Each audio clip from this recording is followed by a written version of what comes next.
Mr. Feist, followed by Mr. Tarasik. Sorry about that. Mr. Feist. Mr. Chair, members of the committee. Is this microphone?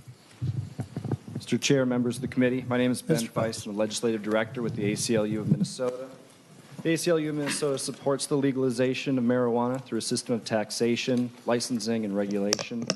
The history of criminalization of this drug has had a staggeringly disproportionate impact on African Americans and other communities of color and comes at a tremendous human and financial cost.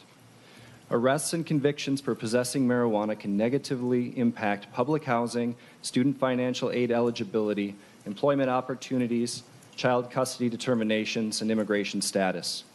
A 2013 report from the National ACLU found that blacks are almost 8 times more likely than whites to be arrested for marijuana possession in Minnesota, even though data shows that the use rates between blacks and whites are very similar.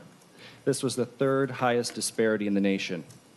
The disparities are even larger in Minneapolis, where our 2014 report found that blacks were 11 times more likely than whites to be arrested for possession. Since so many people have been swept up in the criminalization of marijuana over the years, the expungement provisions of this bill are extremely important and should be expanded as it moves forward. We understand that getting to the right regulation in Minnesota will take a lot of hard work and input from many diverse stakeholders. Thank you for hearing the bill today. Thank you, Mr. Feist.